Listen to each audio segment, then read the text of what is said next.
What is up, BookTube? It is Monty, and we are back again with these little vloggy vlogs. I am no longer on the verge of death, no longer dying. I can talk without having to cough or like feel like I can feel phlegm. So we are moving in the right direction. A little bit of an update. Did I finish No One Is Alone by Rachel Vincent? Absolutely not. Absolutely not. That book was due back on Saturday, and I was like, oh, it's fine. I'll take the physical back to the library. I'll still have the audio because I'm listening to the audio anyway. I was only keeping the physical around to hold up in these little vlog clips, and I was like, I don't need this physical copy. Spoiler alert, the audiobook got yanked back on Saturday too. And I noticed that it was going to go back like 4 hours before it was due. I had like maybe 2 hours of the audiobook left, but I listened at a good 3 times speed. So I had more than enough time to actually do it. But it didn't get done. So Rachel, I really do like your book. I really do like the book. I just was not in the right headspace.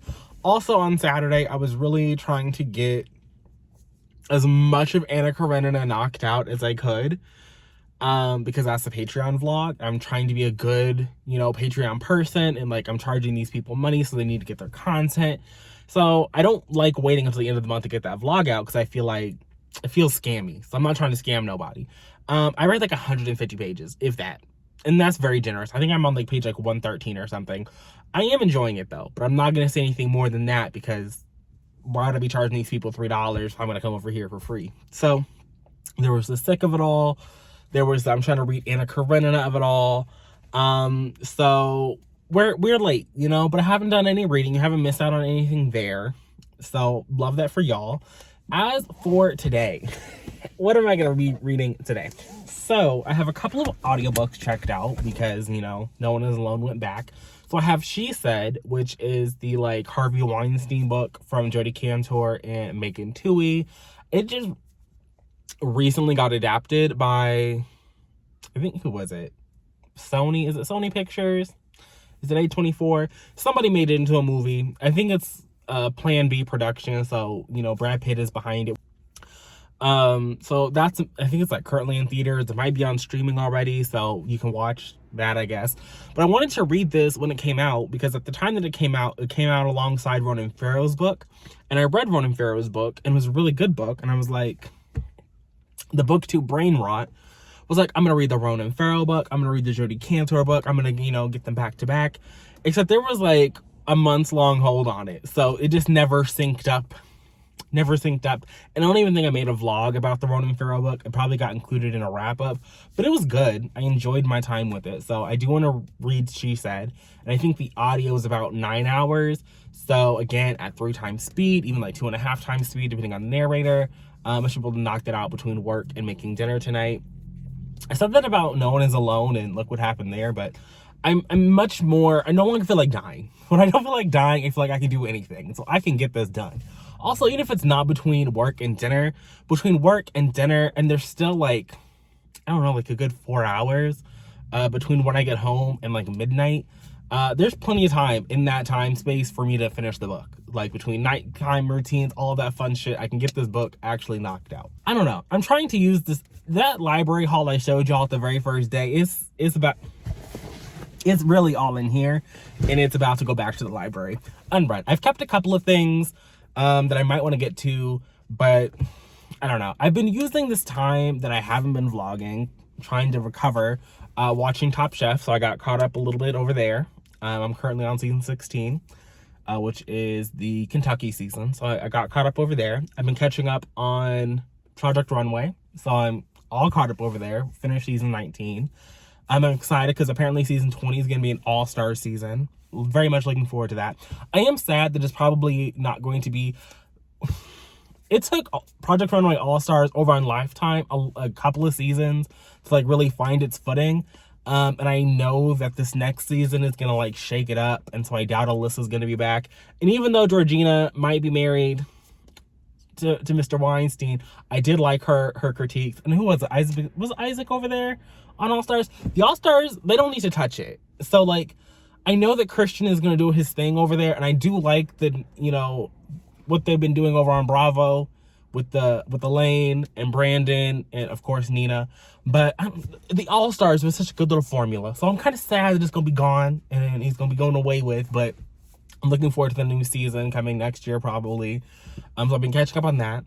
So lots of television, of course, Anna Karenina, like I said. And I've also been thinking about what I want for 2023 content-wise, because changes feel like a lie. Every time I feel like I come on here, it's like, oh, there's gonna be changes. I'm doing away with the reading vlog. I'm doing away with this.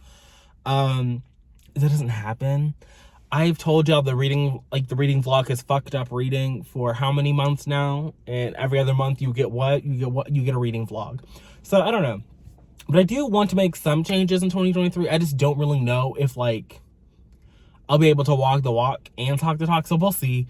We'll see. I do feel like it will be my farewell season though. I think that 2023, I'm gonna try and make it the best that I can. But I feel like that's gonna be my swan song to the BookTube community. I feel like I've given y'all everything I can give y'all, and I will go back to reading my books in the privacy of my own home. So I'm trying to make 2023 as grand as it can be, but that's all I want to say for right now. So I'm gonna go because I have to go to the library like I showed y'all, and I gotta get to work. So don't want to be late. I will check back in at the end of the night. I will give you some updates on what I read, what I got to, whether it was The Bachelor or She Said. I also have The Plot by that person that made the rounds on BookTube a couple of years ago. I have that checked out. And I have a Sarah Shepard book for adults checked out. That sounds like it's going to be just as stupid as the one she writes for children. So it could be a good time for me. Could be a good time for me. Is this good lighting? The answer is no. The answer to that question is no. It is horrible. But we're going to be over here as a floating head. I just got home. I've listened to, I don't know, like 60, 70%. Excuse me, 60, 70% of She Said by Jodi Kantor and Megan Twohey.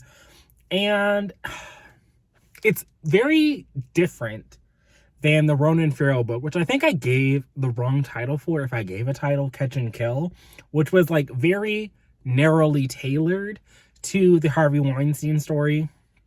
And She Said is also very narrowly tailored to the Harvey Weinstein story. And I feel like the Ronan Farrow book, if you read it, then you saw his investigation into it.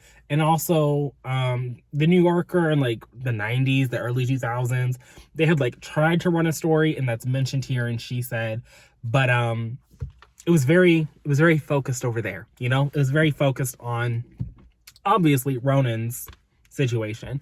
And while this one is it's some of the same, it's Megan and Jodi's, although I do think it is hindered in the fact that like it's two authors that worked on this piece at the New York Times, and like Ronan, he didn't work alone. He had like a complicated. We're not doing the comparison game. But I do think that just like the way that this book, She Said, is written is weird. I think that like it forces Jodi Kantor and Megan Twohey to like combine experiences that one of them had, but not both of them together. It feels a little weird. It feels like an amalgamation, even though it's not really an amalgamation, because again, like we know it was these two people, and there are people over at the Times. So it's like, it's weird. I'm enjoying it, but I do think that like, just in terms of bookish appeals, the Ronan Farrow story is a little bit better. Like, just in terms of like entertainment value and information value, his is better. And I think that there's some stuff that is, you know, unique to the Megan Twohey, Jodi Kantor reporting, but that's also like just in the reporting they did at the Times, because by the time that Catch and Kill had been released, the Jodi Kantor, Megan Twohey, Ronan Farrow Atlantic article, like all of that was out in New York. I don't remember where he eventually got that shit published after it got killed in NBC, but it's just like all the information has been out there. Like there's not any new reporting in the book. It's just like the road to reporting. And so if the story is just like I don't know, I feel like Ronan Farrow just like he's edging them out just a little bit in terms of entertainment, but not in terms of information.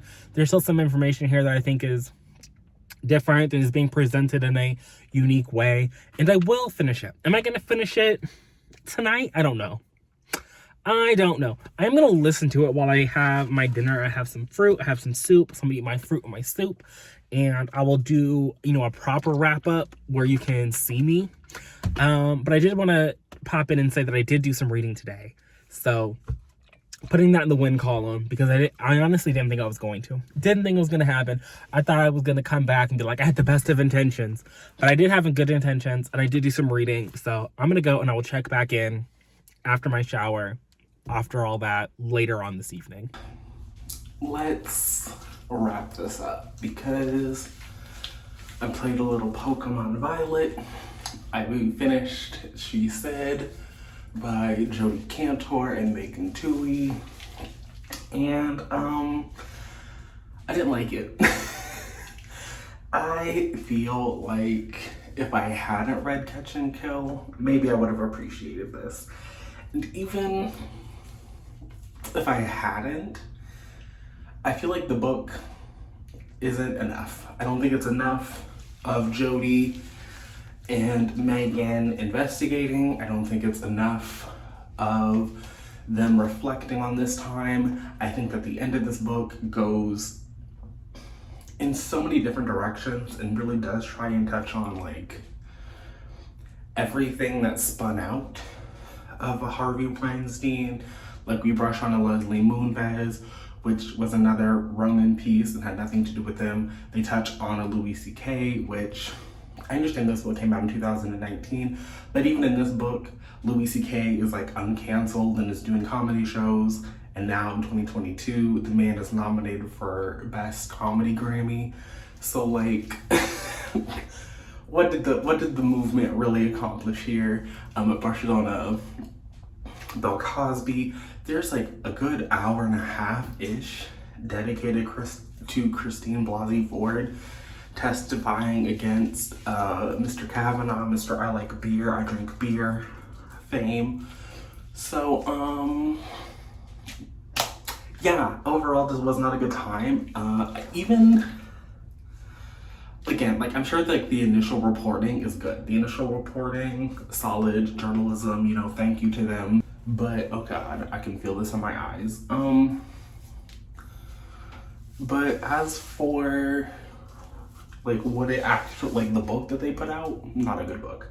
Could have skipped this and lived a much more fulfilling, I don't know if I would say much more fulfilling life, but like, I didn't gain anything from this because, again, even if we don't look at the investigation aspect of theirs, it's just, it's not good.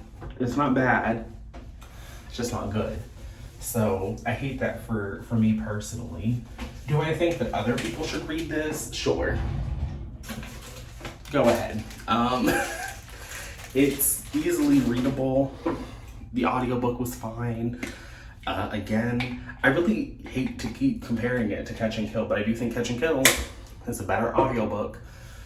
If you're going to consume your nonfiction via audio, I feel like Ronan Farrow was a much more engaging person to listen to. It's probably, I think it's a couple hours longer. I think that Catch and Kill is like 11 hours and this was a 9-hour audiobook, so it's not a completely fair one-on-one comparison, but again, it was just a better experience. I feel like it's more in depth. I feel like there's more reflecting going on. And I do think that if you've read Catch and Kill, just don't read this. Like, and I think that the movie adaptation of this has to be better. Like, it has to be much more focused. It has to be more reflective. Like, all the issues that I have with this book have to be fixed with the movie adaptation of like the story and like the unraveling and everything. But that's really all I have. I went to work, I read a book. Tomorrow I'm going to work, I'm gonna read a book.